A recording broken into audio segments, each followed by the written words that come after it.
Have you ever felt like your family's history is repeating itself in your own life? We're going to dive into that and a lot more tonight. Let's go.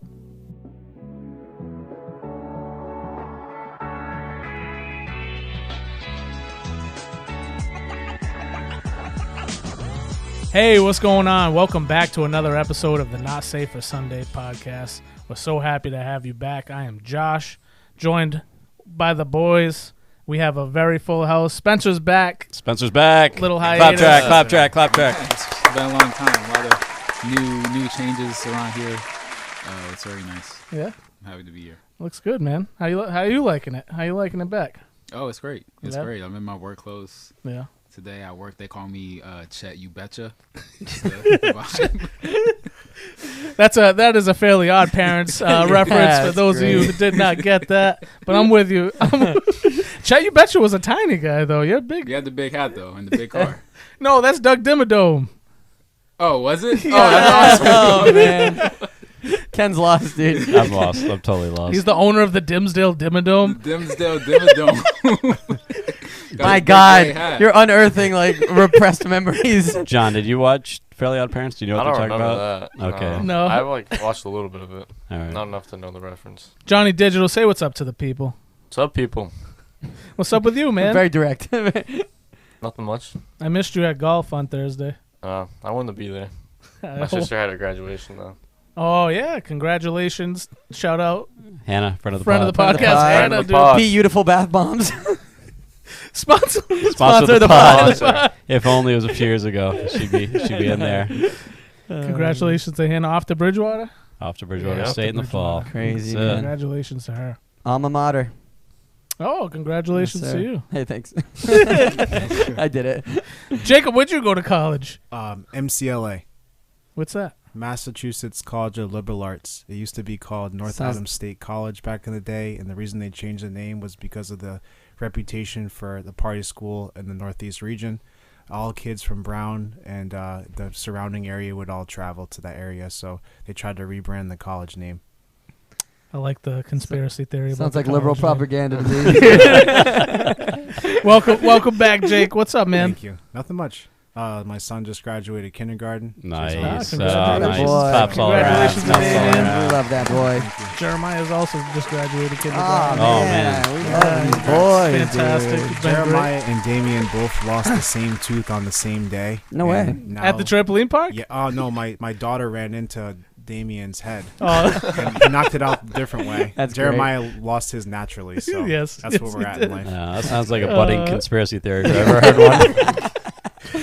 what's up with that bottom left tooth? Ken, what's up, man? Not much, man. Enjoying this. Well, I'm probably not enjoying this hot weather, but living through this Yeah. hot weather. Well, it depends on how you enjoy it. Yeah. Because I love being in the pool, dude. Okay. I've figured out that's the only reason that I've had children is so I can have somebody to play with in the pool. There you go. We're sorry, Jeremiah. There you go. Oh, he loves it. He loves it. We'll be in there for hours. No doubt. That's awesome. You No have a doubt. pool at the house? No. Where do you go, guy? I'm just going to find other Be people. in somebody's pool for hours. Yeah, somebody else's pool until they're like, awesome. can you guys get out of here? You need Can one of you those leave? little Intex, those little blue I do. inflatable. I do have one of those, but there's no Ah. swimming happening in there. It's more of just sitting. It's more like cooking Yeah, splashing each other. Josh soup. That's not a soup that you want to have.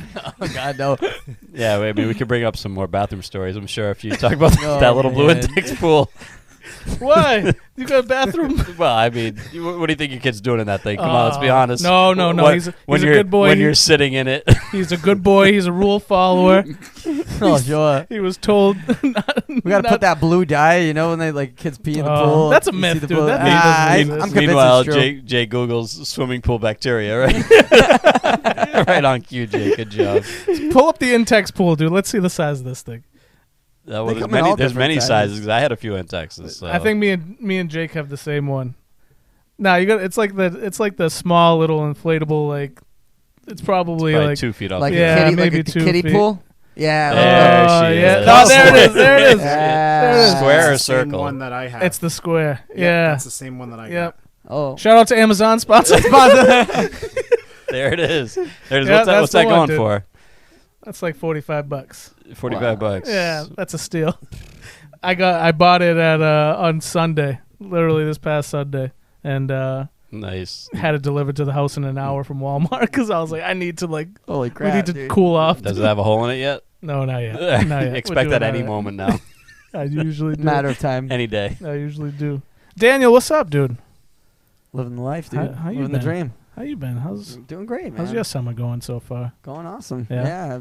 Going by quick. Yeah. He's been a little cranky. I'm not gonna lie. He's been a little cranky. Uh-oh. Dude. Every podcast. Well, let me just tell you. You know why? Because cranky. his AC is not working in his car, and there's Uh-oh. there's no fix on The the only horizon. person miserable about my AC is this guy. Every time he's in there, you gotta get this AC fixed. You Well, gotta I get mean, this AC you know, fixed. it was 90 doing today. great. It's gonna be 94 Yeah, it's tomorrow, gonna be and hot. sometimes we take field trips, and he doesn't want to go on the bike with me, so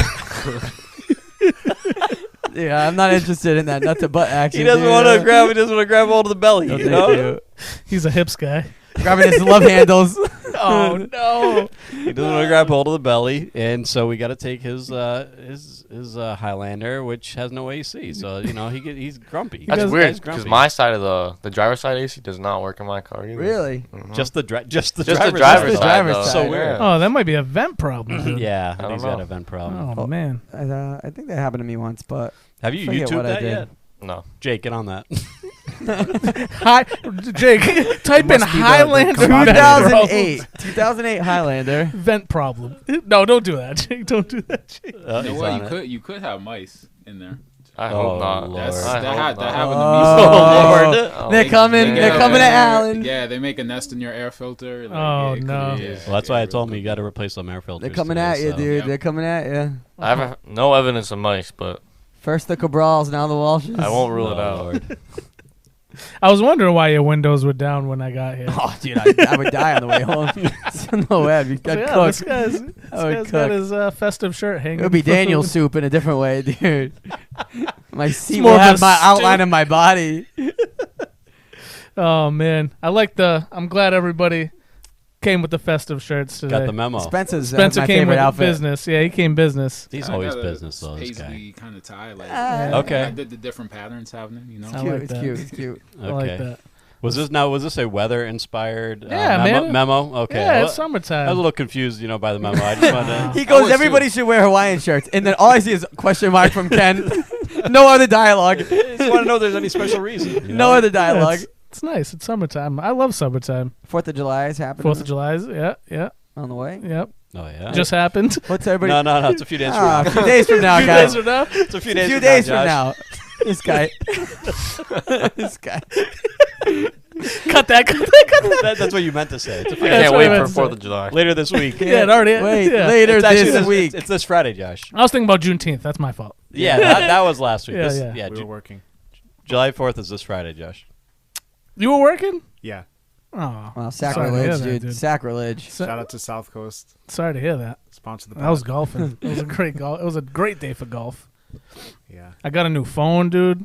And Ken's iPhone? Nope. No. Oh my No. god. Can I set? I'll set. I knew Josh got a new phone before he even said anything. So one night last week, I keep getting these alerts on my phone. I don't know I if was you got getting them them too. You got them too, Spence. All right. And it was like so and so is trying to sign into YouTube from Tiverton. So I'm like, all right, that's Josh.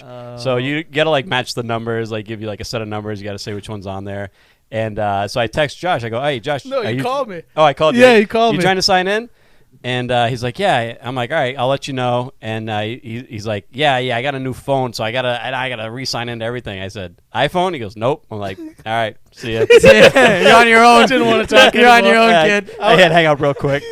I really wanted to chat, dude. Just He's really going through something. He's I was like hoping beyond hope. There's this little pause too, before he answered. Like, iPhone? Nope. oh, man. no, fiscally responsible. Fiscal. Don't even start with it. That aggravates the hell out of me, dude. I know that's the Oh worst my part. Is God. either way, the phone was going to be free. Tonight on NSFS, are there any Android users left in reality? Do they really exist? Happy I Android. got one users? too. I'm a Samsung guy. I all know. day. I know. Attaboy Spence.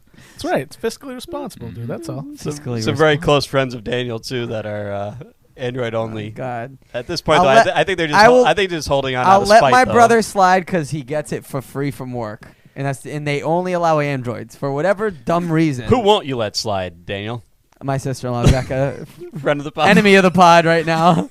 Oh, no. Enemy of the pod. Is she boycotting the pod? No, just the No. Android thing. Oh. You're an enemy of the pod as well. Well, you know what? I'll be Palestine. I will say there's one good thing about Android phones, and it's emulators. There's Nintendo 64 emulators, Super Mario emulators. Every emulator that you ever want on there, Apple doesn't allow you to make emulators, and that games are actually really good. For instance, I played Cruisin' USA, the original from 1996, on my Android phone. Great game. So shout out to Android. Keep doing what you're doing. Keep staying freaky. Keep it crispy. I used to know what emulators were, and I think it's because I had a jailbroken iPhone, right? And you can do it with a jailbroken iPhone. Yeah. Okay, got it. Wow, the age of jailbroken iPhones. Yeah. I do remember that. Yeah. And the emulators, and you It was can like get all iPhone the Nintendo 4, games. That's iPhone right. 4 or something, iPhone 4, I did- 5. I had an iPod Touch that I did that with once. Yeah. Yeah. So, okay. But that I actually have one of those emulator sticks, dude. You just plug right into your HDMI port in your TV and just play whatever retro games you want. Right. It's awesome, dude. It's awesome. What brand is the stick? Who knows, dude? Oh, okay. Tell us more about your Is it stick. Intex? It's not that Tell big. us more about your illegal activities. Yeah. Yeah, don't come at me. No, it's barely piracy. Barely. It's barely piracy. So it's just an eye patch but no peg leg? Is that what Yeah, you're saying? exactly. I got both hands, Got it. both legs, Got just it. the eye patch, and you have to wear it when you play. Got it. That's how it goes. Oh man! But this episode this evening, I kind of had. I know the last episode was right after Father's Day, and during Father's Day, like hearing the men talk and things like that, I started kind of thinking a little bit, a lot about like generational curses, like family dramas that kind of just seem to like go from one generation to the next to the point where you don't even know where it started and how it started from. And I've heard a lot of people kind of talking about this, and I think a couple guys brought it up during the panel that we did at church. So it really just got me thinking, like, is this is something that people talk about, but is there any? It seems like there's no real answers to like how this can be fixed. Because I think, speaking for myself, it's happened in my own life. Sure. I have family drama that I've been dealing with for probably my entire life that I'm not even, stuff I'm not part of, stuff I am. But it just kind of just seems like one of those things where everybody kind of has a story. Yeah. You know what I mean? About something, some type of drama that's going on in their life, or some type of generational thing that's kind of affecting them into their lives and their kids' lives. So, really kind of just want to unpack that a little bit. And if for nobody else, this episode's for me to kind of work my way through this. So, is this something that people come to you guys about? Yeah, I was going to say, it's not just an episode for you. I mean, this is every single person who is listening to this episode sure. is going to be able to relate in one way or another, because it's just the nature of people. As they say, you can pick your friends, but you can't pick your family. And so you have, these close personal relationships with people. And for some reason, just in a present tense, in like a present generation moment, there tends to be some drama here or there, you know what I mean? Just because of the nature of people. And like, you can't choose who these people are. And so you somehow are trying to make it work. Some more successful than the others, not even to mention all the generational stuff that typically you don't even know how to unpack or unlayer. And so, it's something that I guarantee every single person will be able to relate to. And if you can relate, drop a comment. Yeah, drop a comment. And Comment. I shut it. You shut it. Drop a perfect segue to the drop YouTube a comment. It is a perfect segue to the YouTube. I've been doing this for about a year. Yeah, you just been kicking it back to me for about a year, dude. Teeing you up. Don't forget to like, review, subscribe. We're up to 100 and as of today, I think it's 121 subscribers on YouTube. We're really pumped about that. Yeah, we're working our way up there. And what We want only have 2 sponsorship spaces left. That's right, Daniel. That's right, Daniel. Yeah. Get in there quick. We only have 2 left. One of our sponsors enabled us to buy a very important piece of equipment today. Yes. And, there's only a few pieces left and a few sponsorship spots left. So if, you have a successful business or not even that successful of a business. It doesn't even have to be successful. Just a business. Think about sponsoring the NSFS pod. Get in on the ground floor before it's too late and this thing just takes off to the moon. You sound like somebody showing Like up to Wall my Street. door. Not say Shark Tank. Showing up to my door to sell me solar.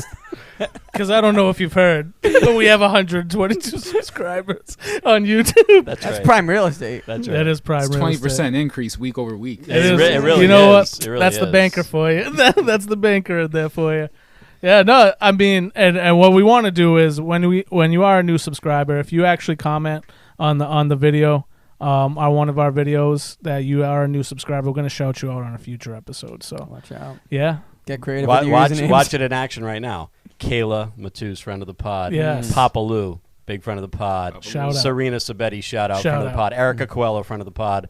Big shout out. Deb Marks, Daniel's mom, friend of the pod. Shout out. I don't know if Johnny there's- B, friend of the pod. Well, he didn't comment on this. Oh, past no episodes. comment. I'm No just comment. throwing out the shout outs for comments of the last episode. Oh, I got to so- read the comments. Yeah. I got to get in there. Yeah, you Yeah. might want to do that. It's a good time in the comment section. It It's a is. really good I time. didn't look at It this is. last one, but I heard great things about our India stories. Oh yeah, no, there's some The some laughter was some great. great takes on it for sure. It was good times. Good times. But back to Back this to episode. dysfunction. back to dysfunction. Yeah, Yes. back to this Get dysfunctional dysfunctional. family that we are. We are. But so biblically, Ken, what does the Bible say about? Because I've when I think about stuff like this, I kind of think about where it says in the New Testament, where I think they're trying to catch Jesus up, and they ask him, "Who sinned, this man or his parents, for him to be Yep. born Born was blind. he? Yeah, blind, right?" Yep. So that's a thought of, all right, a child can be cursed by the sins of their parents, and I think, is it in Exodus maybe or Ezekiel, What are you talking about? What are you referencing? where it mentions like The this sins of the fathers right, we passed. right, Exodus. Exodus, right?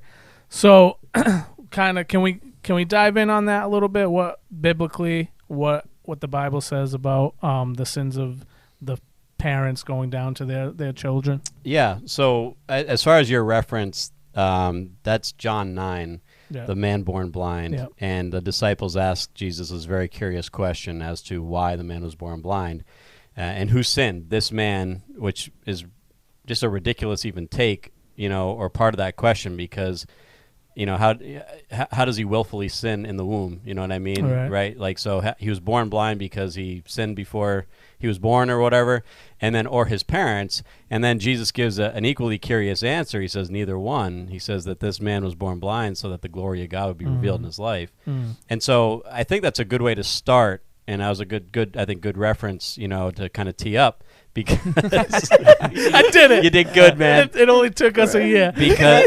because in all these things, the hope is they are all healable, curable, Right. redeemable in Jesus. Yeah, that's you a know, great point. and so like we were having a conversation today, about somebody who serves in the church and why they're so good at what they do, and I think part of the reason like that has shaped them is probably some of the family stuff that they deal with, and God is able to take that and sharpen that or buff off the the rough edges or whatever, and turn it into this beautiful diamond, turn this person into this beautiful diamond that can shine for him. Right. So God has a way of taking all these things that we would normally think are negative, and not that they were good that they happened. Obviously, there's probably pain and hurt and scarring that happened, but Jesus is able to redeem all that stuff. And so that would be, I think, the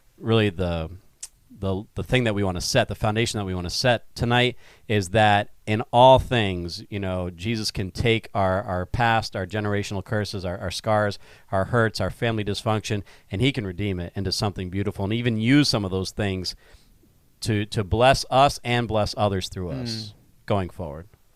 Yeah, so let's talk about this, like these cycles of dysfunction, I guess. So when I think about it, I think about it's almost like two levels, right? For me, in my brain, it's like there's like these family dramas that happen that kind of just stay happening, and then on the other side, there's like when you talk about generational curses, we talk about maybe like alcoholism or having an abusive parent. That now this is a battle that I'm fighting, that I'm trying to get on top of. And we see a lot of redemption stories of this was how my parents raised me. This was my father was a drinker or whatever it was, and now I've stopped that curse, and now I don't drink, and my children aren't gonna fall into that same trap. Yeah. And I feel like I see that scenario happen more often than like cousin Jimmy won't talk to cousin Michael because he feels slighted at from you know what I mean. What do you think the reasoning is behind that, like those type of scenarios? Well, first of all, I mean the Bible is actually full of those scenarios. I mean, you see family drama all over the Bible, and it really starts right in the beginning of who God chose, you know, to carry the redemptive plan that leads to Jesus, who's Abraham, you know. Right. Abraham has issues just like any of us have issues as far as, you know, some character issues that he's working out. You know, he has a difficult time telling the truth at times. You know, he also, you know, listens to his wife's wackadoo plan, you know, I mean, maybe it wasn't so wacky for him at the time, where she's like, here, sleep with my servant, you know. But so he, you know, and that just adds to some generational stuff, because then, you know, there's basically deceivers in his lineage, and you see, you know, once he has Ishmael through Sarah's servant, and then they finally have Isaac, the son of promise, with, you know, his wife, you know, so then there's this jealousy that happens, and this mocking that happens, you know, and that carries on, and so, you know, you just it's something that you know, there's not just like, you know, something that's for us and that the Bible doesn't speak of. It's human nature to have these things. Now, to kind of differentiate between what you said, like the generational curses, you know, those are things that I think definitely there can be a line drawn in the sand, and that can be broken. The bickering and things like that, I just think you're always gonna kind of have that, just because of the nature of people. And but that also can shape you and mold you, and you can still, you know, make that into a positive just by being a great example in the midst of that. But I think you're always just gonna have that, just because of the nature of people, because relationships are two-way streets, and you can do all that you can to live peaceably, but that other side, they might not want to. Right. You know. Yeah. The way I see it is because I have family members in my own life that I've had disagreements with, or have wronged me in some type of way, or they feel like I've wronged them in some type of way, and one of the scenarios, I've come to full forgiveness with this person, and even though they've wronged me like multiple times and time again, and to the point where I've realized, all right, I love this person still, I'm gonna have a relationship with them still, but it's going to be a different type of relationship. It's definitely going to be from a distance. I'm going to love you from a distance. Yeah. And there's forgiveness there. But I think where we have a hard time differentiating is the difference between forgiveness and reconciliation. Mm-hmm. Because I think you can forgive and not completely reconcile, because it's even though I've forgiven you, our relationship can't be mended in that way where I'm comfortable, whatever, being around you on a regular basis, because every time I'm around this person, I know there's going to be an argument over something, you know what I mean?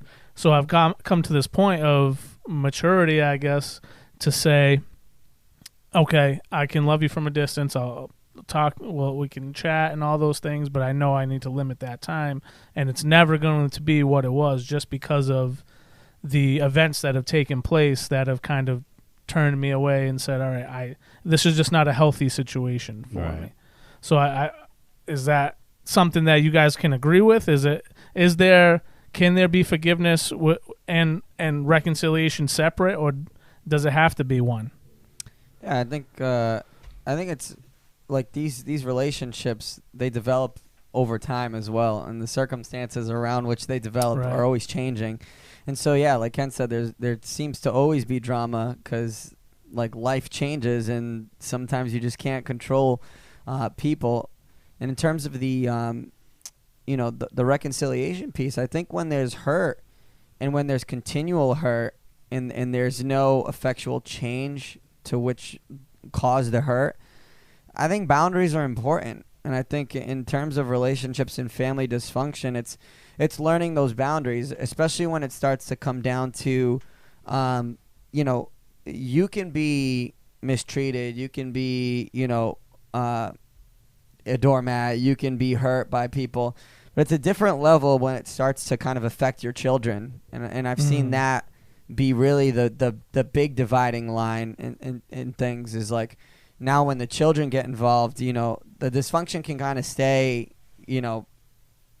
just floating around for a while. Right. But then when you bring the children into it, now it has a whole different level where it's like, okay, now certain boundaries have to go up because this isn't, necessarily for me. Is like, this is for my child. It's Right. protection for my child. It's like I need to model for them the way that, they need to handle and address conflict. And so I think a lot of it is learning how to draw healthy boundaries that don't close people out.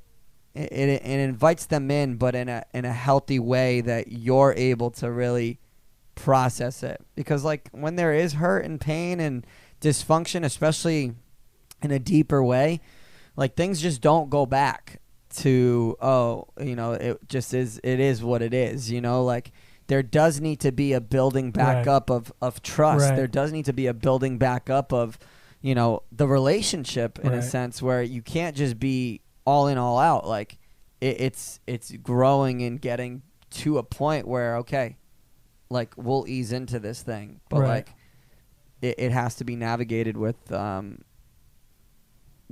guess patience, if Yeah. you will, and humility. Yeah. The thing I find in my situation is I see the cycle of like, we're good. Something happens. And then it's like, we start all over. We go back in the cycle. We're good. Something happens. And I'm like, all right, it took me a little while, but I recognize, I'm like, oh, okay. Mm-hmm. This is an actual thing that I need to be wary of because it's just going to continue to repeat itself, and I'm going to continue to get let down in a sense, you know what I mean? And then that hurts, you know what I mean? After doing it so many times, it's like, what am I doing wrong? It came to the part as being a believer of like, all right, why am I not fulfilling this relationship in a good way? Like, what am I doing why am I failing so badly at like getting this to the point of reconciliation? You know what I mean? And it really just dawned on me one day. The thing God must have told me, he's like, can't you see this pattern? Like, you're just continuing to hop back in, and it's not anything that you're doing. You've tried it. It's just not the place for you to be. Well, reconciliation's hard because it requires both parties to be willing. That's a good point. Unfortunately, a lot of the times when it comes to this sort of hamster wheel, where it's like you're running, and it's like just repeating the same cycle over and over again, getting nowhere. Right. Unfortunately, it means that one of the parties is unwilling to yield themselves to the reconciliation process and do the work that it takes to change.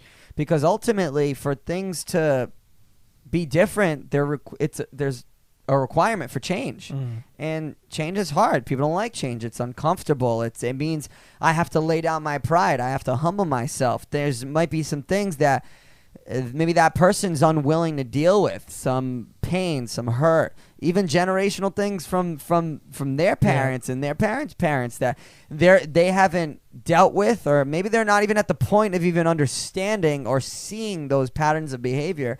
But unfortunately, we can't be the redeemer for every Tom, Dick, and Harry. So it's like, especially when we have conflict with people, like often when we have conflict with people and we try to lovingly point out some of the things that they need to change, it seems like judgment, and it's like because the conflict's already there. So, like, there's already a wall and there's already a defense up. So no matter what you say, it's always going to be out of a place of, like, I'm holding you at a distance because I know you're going to hurt me, or we have this history, or we have this, or we have that. And it's like, I know that at some point, like, I just need to step back and say, this isn't going to be a lesson that I teach you. This is going to be a lesson that you're going to have to learn. And I pray that you learn it, and you pray that you can walk through this, and that there can be change, and that we can reconcile. But, you know, unfortunately, like, you can't force that. Right. You can't force that. And so you pray for it. You keep up healthy boundaries in a way that is, you know, respectful, that preserves the peace, but not a false peace, because we don't want false peace.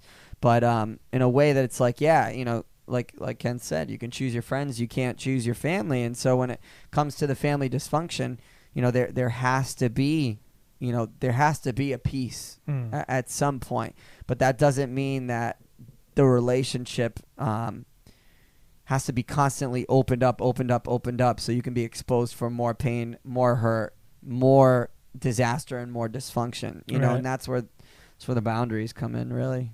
What I find is true for me, and it might not be true for everybody, and it's a very intriguing thing that I think about, is I find that this reconciliation, or this kind of mending of the perceived slights that people may have within the family, is when somebody passes away. When somebody passes away, I find that's when, like, a lot of that reconciliation starts coming, and it makes me think, does it have to do with now you're living in those moments, those days?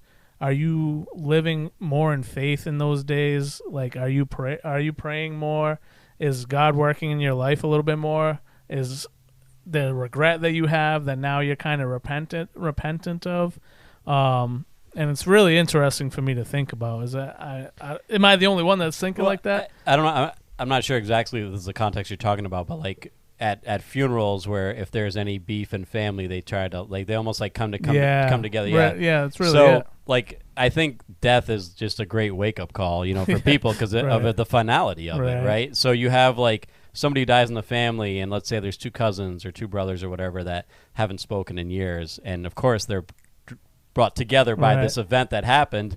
And yeah, a lot of times people start kind of, like, reflecting on how short life is because of so-and-so who died. Right. And maybe they open the door to that.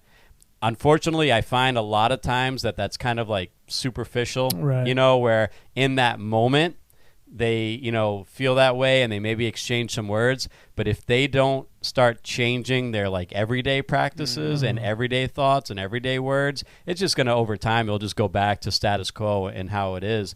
And the thing with the, you know, I think the generational thing, you can take it on two different fronts. You know, you have, like, the generational curse type thing, that where it's like the alcoholism, let's say, or the womanizing or whatever, that just seems to pass down. But then you also have, like, the whole family generational dynamic, where you'll have, like, siblings that you know, and let's say in your grandfather's generation, you know, and these siblings just, like, they split, they weren't close, they never talked, you know what I mean? They could live within a mile of each other but never saw each other. That also repeats, you know, and then their children do the same thing, and then their children do the same thing. And you see it play out. If you're not intentional about relationship, and with family, maybe it's easy because we take it for granted. You can't pick them. Like, you're just so used to it. You know, it's like their built-in relationship. It's easier to take for granted. But you have to be just as intentional about those relationships as you do any other. And so to be, you know, to break these generational curses, you have to be intentional, and you have to go against the grain. You have to go against what the status quo has been for all these years. And then you put it to, like, the alcoholism side or those other curses. Same thing. Jesus can you know, with him all things are possible, and you can definitely find freedom, and you can break those things, but you have to do your part too. If you're hanging out in the same places, and those, you know, familiar, we call them, like, familiar spirits, you know, familiar people, familiar atmospheres, you know, familiar anything that is so, you know, just representational of your family and how you got that way in the first place, you're never going to break it, you know? Right. And it's like one of those things, like you just said, where you might not even know why. Like your kids or your kids' kids might not even know. Oh, why don't I ever see this cousin? Oh yeah, we don't. Yeah, we don't talk about yeah, that. we don't. We Yeah. don't. We don't talk about them. We don't. Well, they're not good people. Whatever. Like whatever the situation is, and what I found in my own situation is somebody like said to me like, I never thought we would be like so and so, but here we are. Yeah. And I'm like, we don't have to be. You know what I mean? If I'm asking you for forgiveness, I'm telling you I'm sorry for whatever it is that you feel slighted by. Like, let's mend that. But if that's something that that's what you've witnessed, and that's how you've been, what your family dynamics been, maybe getting outside of that is uncomfortable.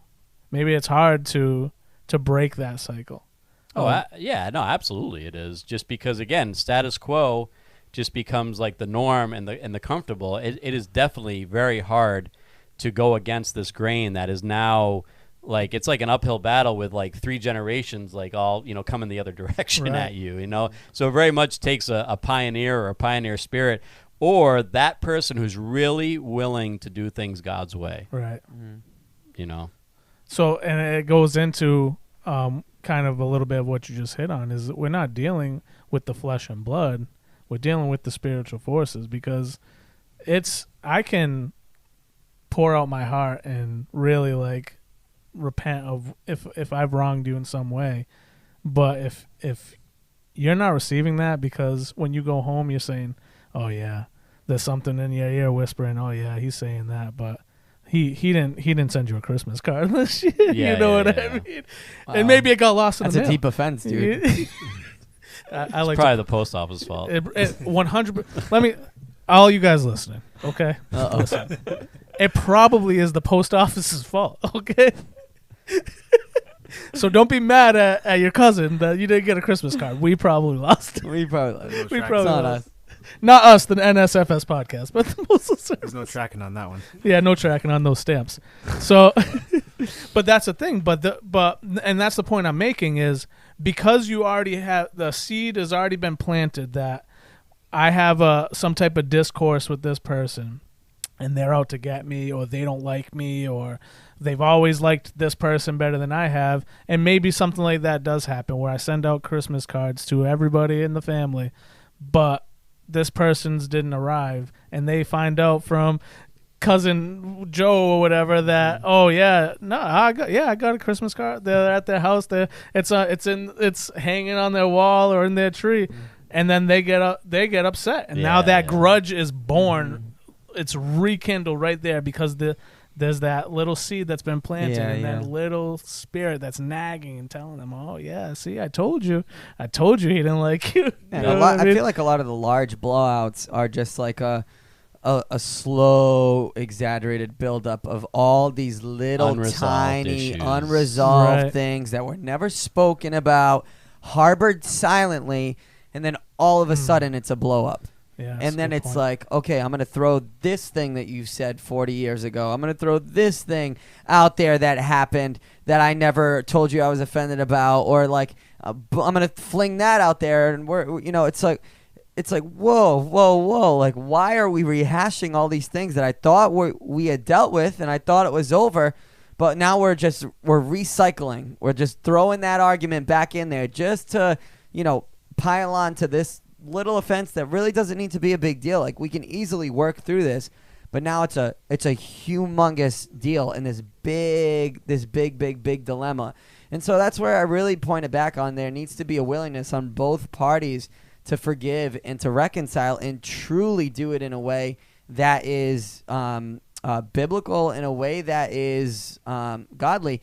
And otherwise, I mean, I think it really needs to start, Psalm 139, 23 and 24. It says, search my heart, God. Reveal in me what is unclean. And so it needs to start with a prayer that we look first inward, that God, we pray, God, reveal in me what is not like you. And so when I deal with this conflict, when I approach this situation, God, reveal in me that which does not reflect your character, that does not reflect your heart, that I may approach this with not my heart, with not my eyes, but with your heart and your eyes for this person. You know, because I think even as humans, you know, we have these preconceived notions, or we have these emotions that are ingrained. And when we've been hurt and when we've been slighted or when we feel any sort of way, like those things can cloud our lenses in which we view people.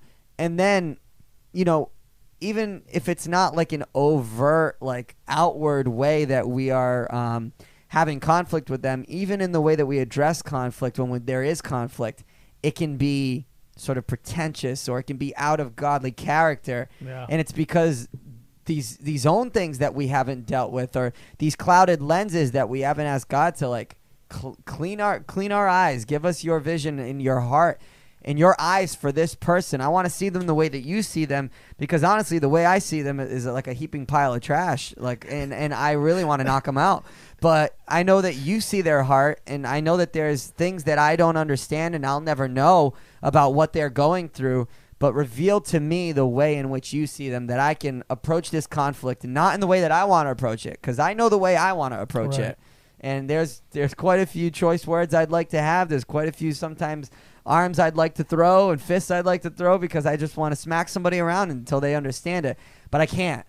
I can't. And I can't be the one that goes in their heart and mangles it and twists it to change it and to figure out the Rubik's Cube of hurt and pain and trauma that this person's dealt with, to try to make it all fit great. So that way this conflict can, because a lot of the times the little conflicts that arise in the family is just undealt with pain and trauma this person's never dealt with.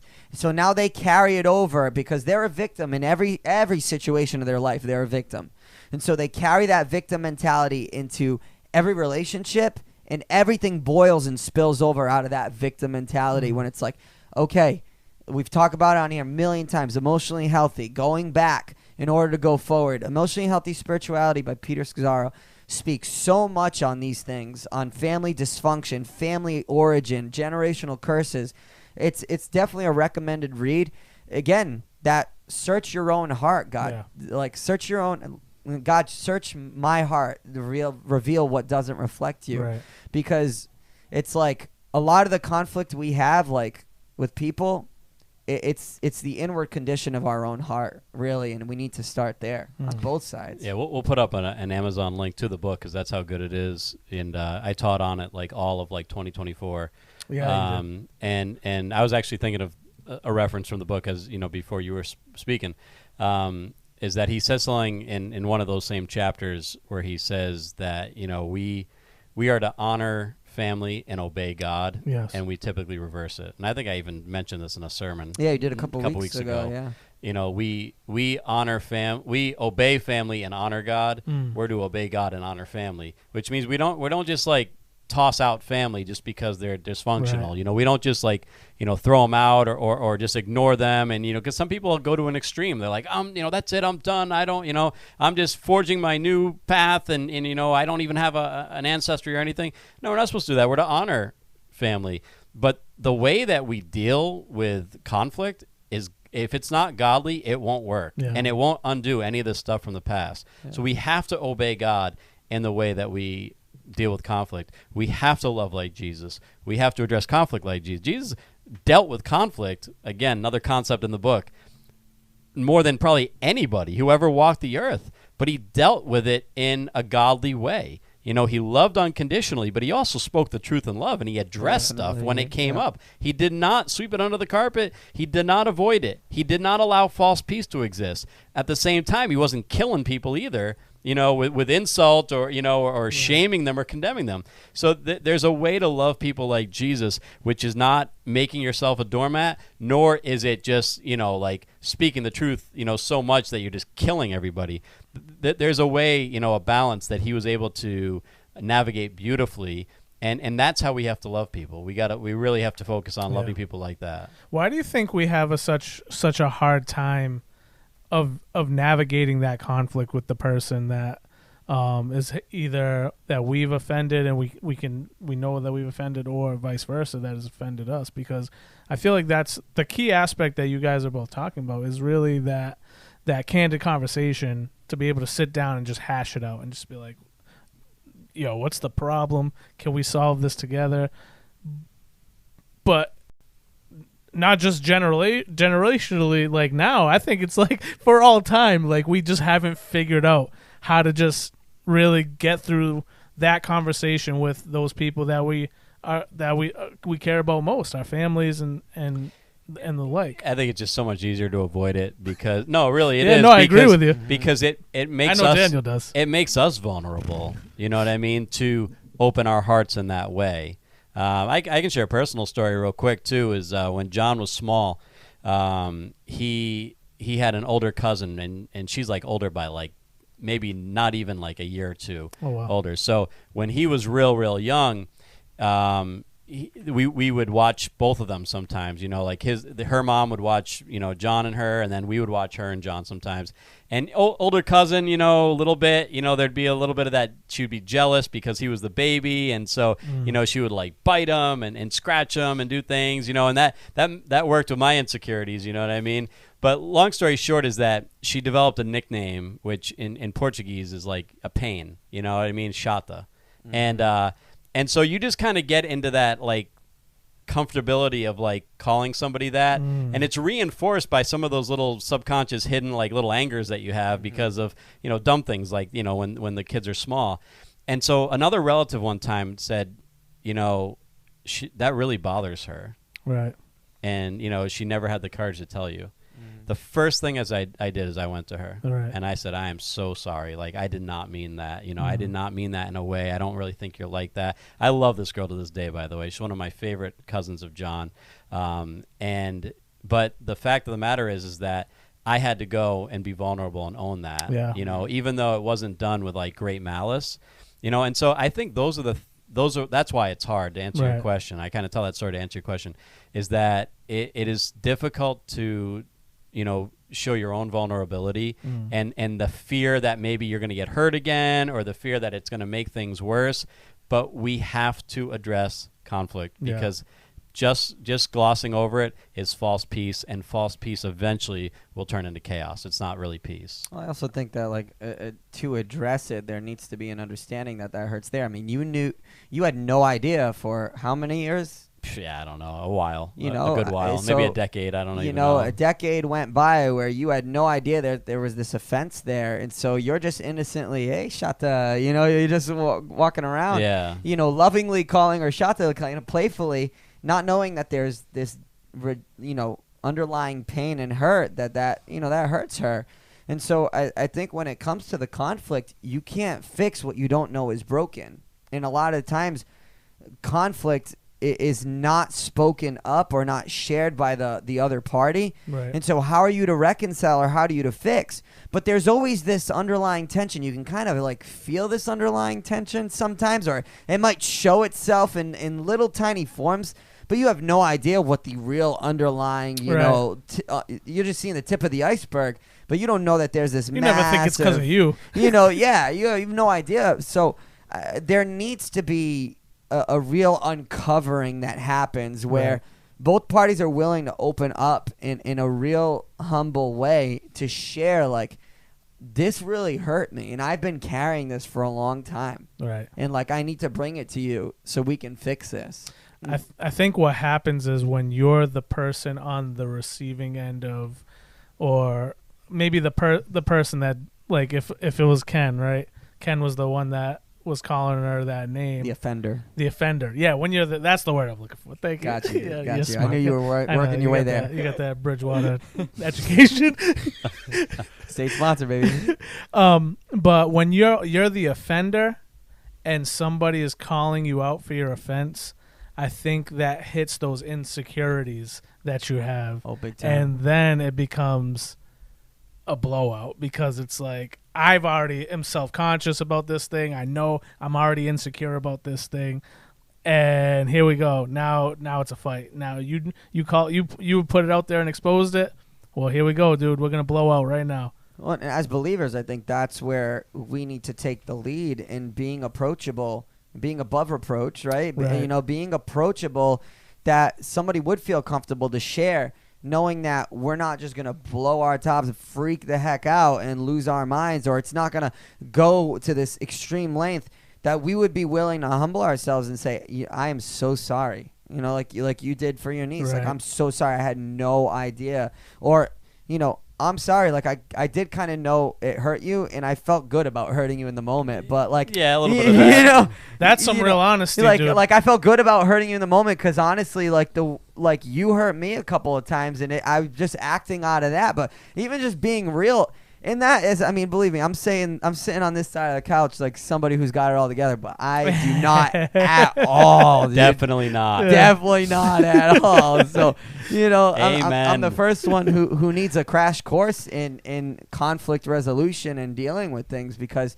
you know, it's a very difficult thing to do. Yeah. And then you get married and you take on a whole other. Now you have a 100% increase in dysfunction. As our good friend and benefactor Pastor Steve says, you know, married problems are just single problems unresolved. You know, and so you think about all the work that we have to do ourselves to kind of unpack the baggage that just normal family upbringing and all that stuff that we've been talking about brings, and now you combine the two. You know, and in-laws and all that stuff. And whatever that family drama was. Yeah, it's, Oh, yeah. it's wild. You're trying to get the scoop as you go. Like this, Right. it doesn't talk to that one. No, I 'cause- like your Uncle Steve. He's such a good guy. What are you talking about? Yeah, that no, guy. it's taken decades of marriage, you know, for like me to even still understand, you know, like The whole dynamic. the whole right? dynamic and unpacking a big family that my wife has and all the unresolved stuff and drama, Yeah. you know. So, you know, and we all have it. That's the thing, is that some carry more baggage than others, but everybody goes into that new marriage relationship with something, or just carries it as a single person, you know.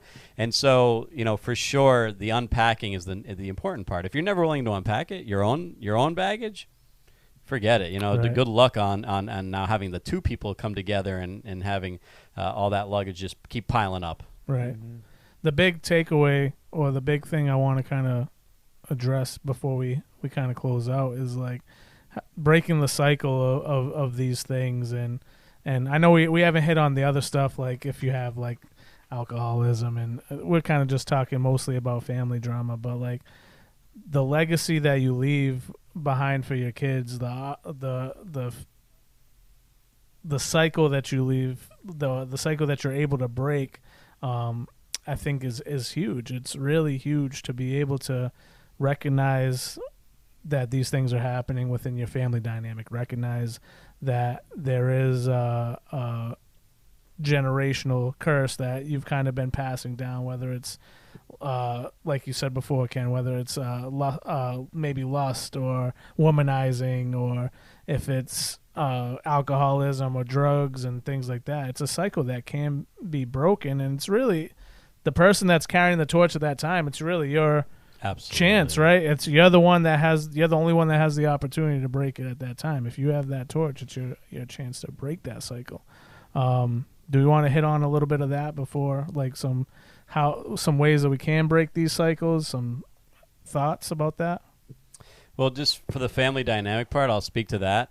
And for that, I'll go back to what I said, loving like Jesus. And I know that's just kind of a very broad and general way, but loving like Jesus is, you know, I'll go to Philippians 2, really just a great scripture for living in relationship with people, is, you know, where it says that that even though Jesus was, you know, God, he did not consider his divinity something to cling to, but he became as a servant.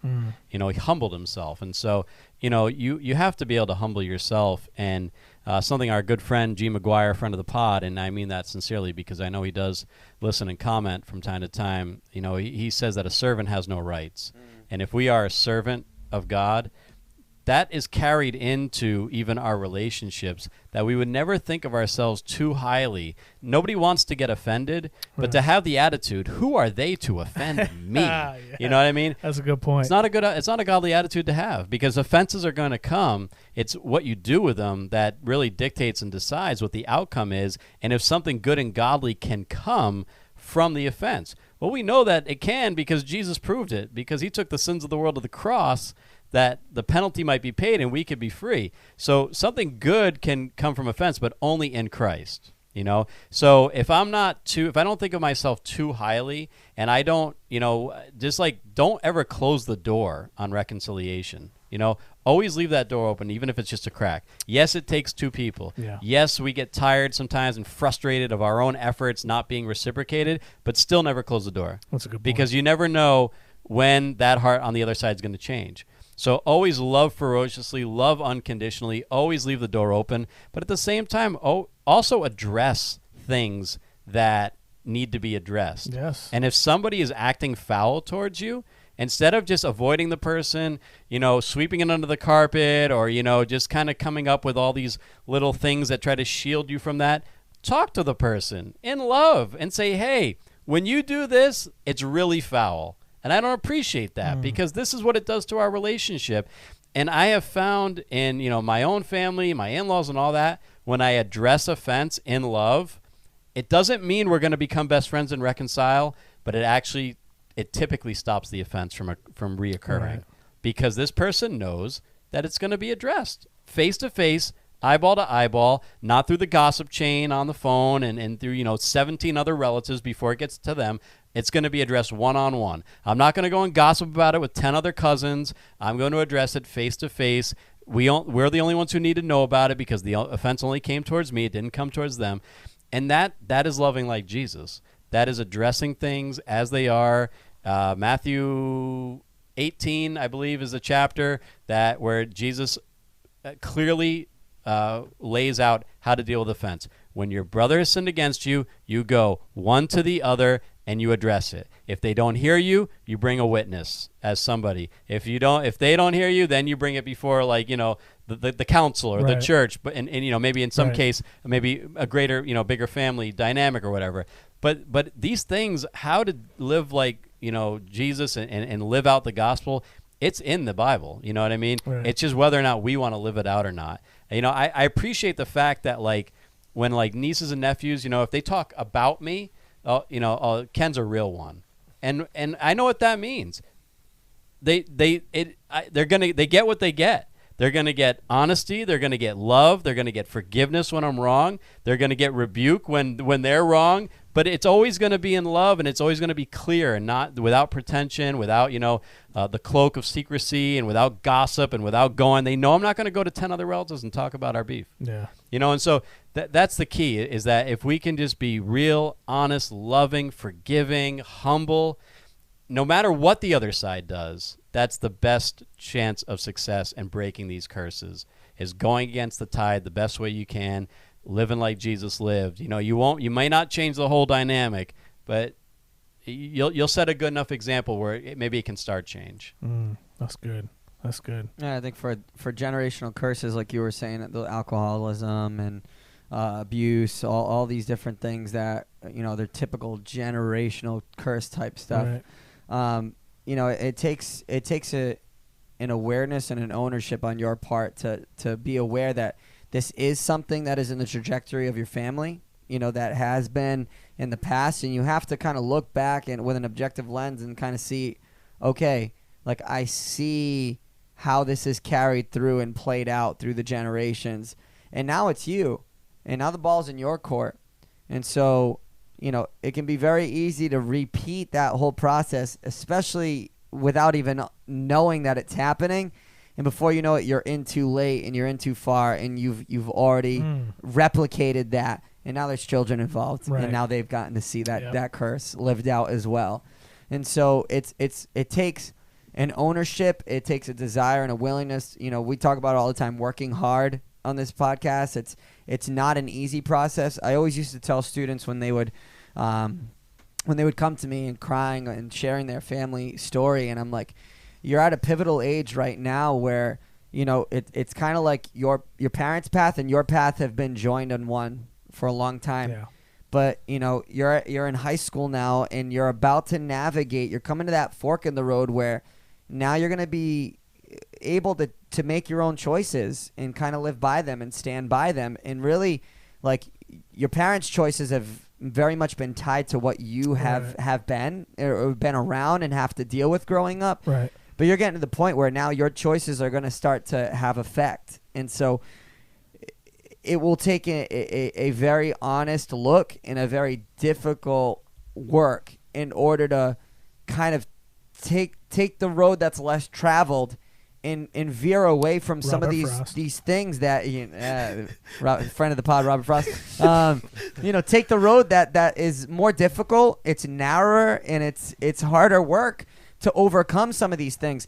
But if you don't, and you just kind of sit there and be a victim, you're gonna repeat it, and you're gonna be very much locked on the same trajectory your parents have been and your grandparents have been. And so the alcoholism, the abuse, the womanizing, the lying, the stealing, the cheating, all of that, the divorce, all this stuff, you're just gonna be on that same track. And what are you gonna be? You're gonna just be a victim. Oh, it's this one's fault. It's that one's fault. It's this one's fault.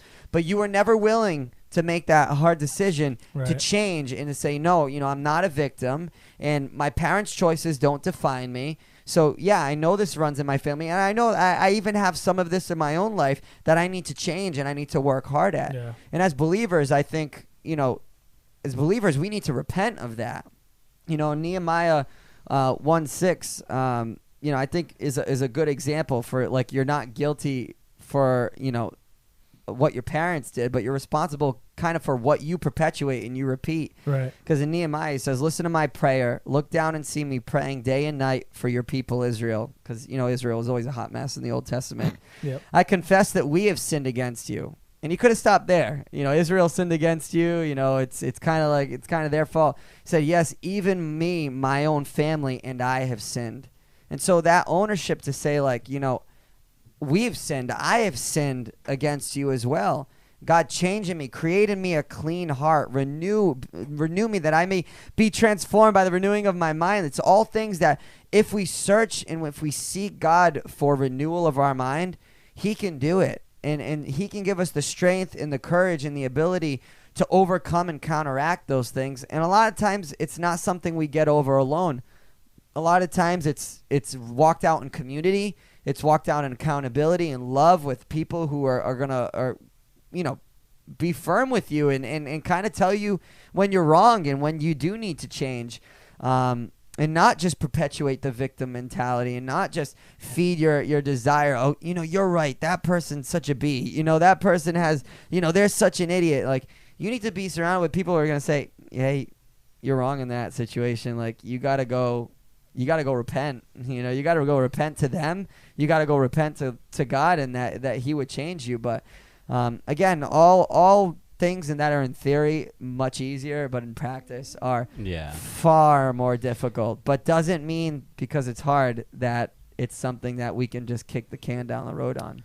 100%. That brought to mind Ezekiel 18 for me, and it's a lot of verses, like 14 through 20 specifically. I was reading today as I was preparing for this, and basically to sum it up, he's basically he's saying, but suppose this son has a son who sees all the sins his father commits.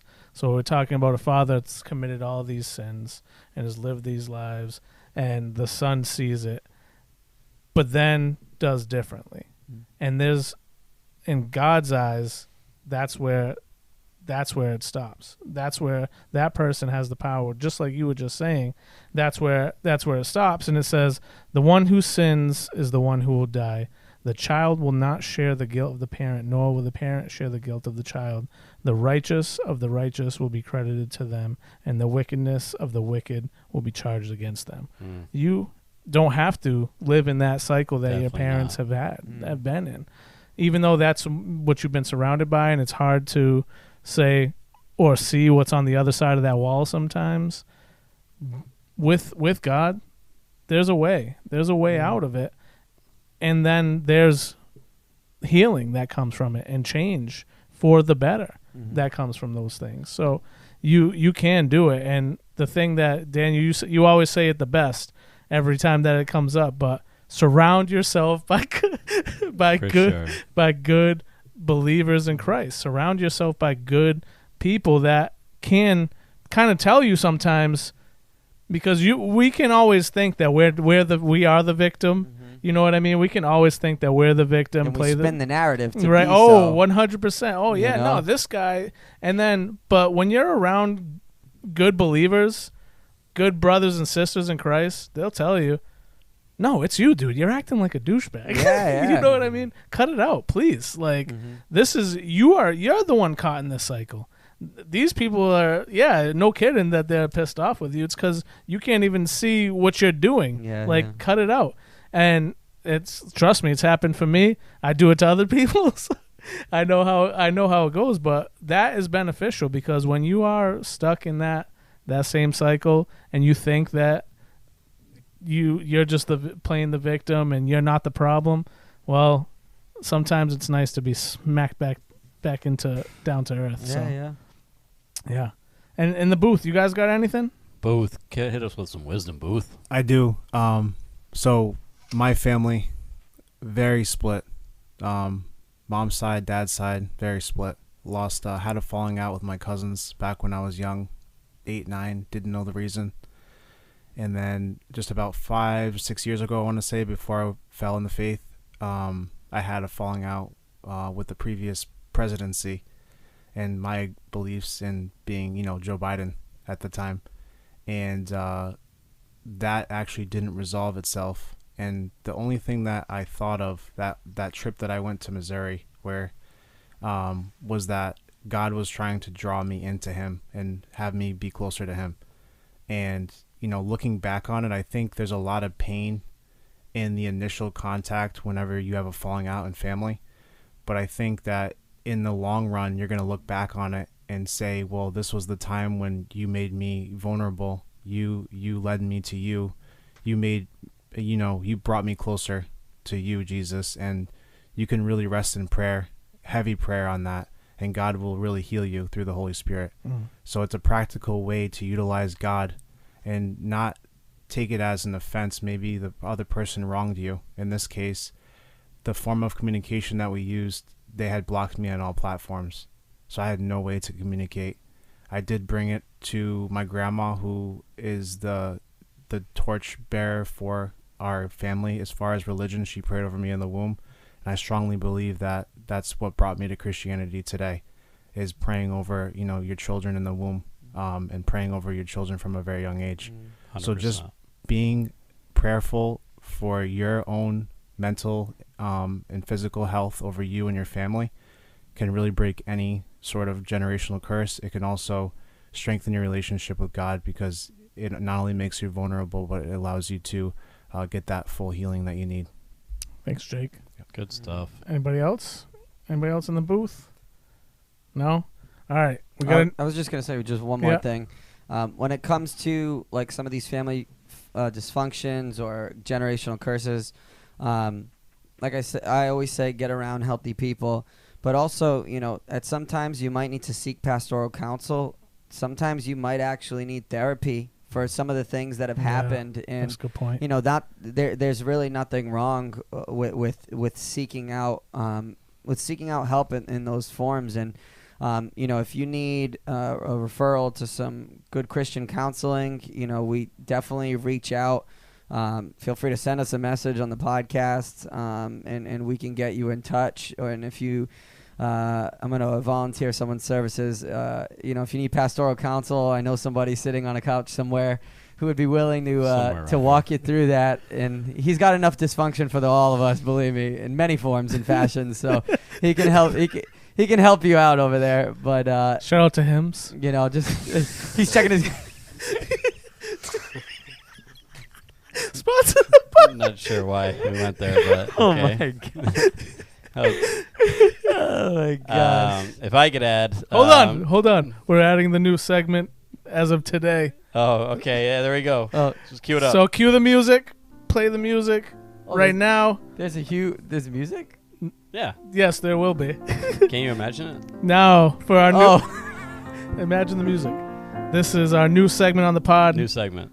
This is Ken's Tangible Takeaways. Ken's Tangible Takeaways. Well, for today's Tangible Takeaway, Josh, I would say understand and know that God is for family reconciliation. Amen. My favorite probably my favorite, one of my favorites for sure, stories of all the Bible is the story of Joseph, son of Jacob. Yes. His, Good one. the betrayal of his brothers and his family, the separation for almost 2 decades, and this incredible reconciliation, all made possible because Joseph was not afraid to be vulnerable and forgive, and always left the door open for reconciliation. Not only that, you see God's will accomplished through it, because had they not reconciled, God's covenant people never would have became a nation in Egypt.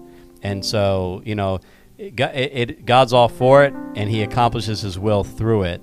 It's up to us to be willing. It may not go perfect. Again, I don't think it was just this perfect family unity. There's even these little implications in the story that Joseph's brothers really weren't all that different.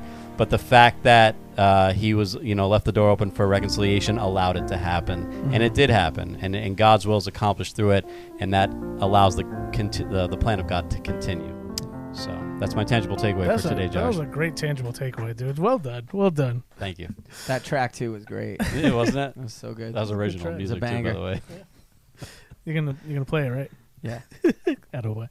Well, this has been for me. I mean, I love this conversation because it really is, like I said, I draw a lot from this topic because I know I've dealt with it.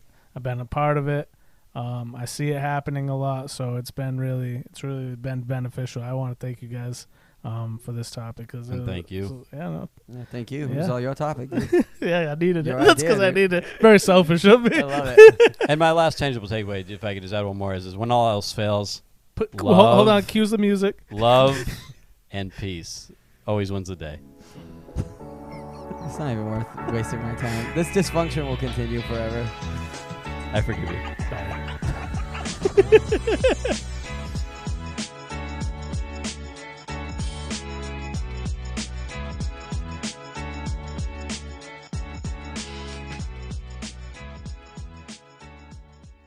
The Not Safe for Sunday podcast was recorded in the loft.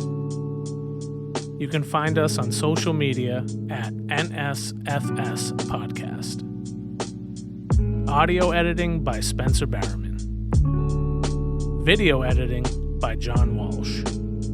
If you'd like to join us for a Sunday service, you can find us at Conquerors for Christ Church, located at 972 Reed Road in North Dartmouth, Massachusetts.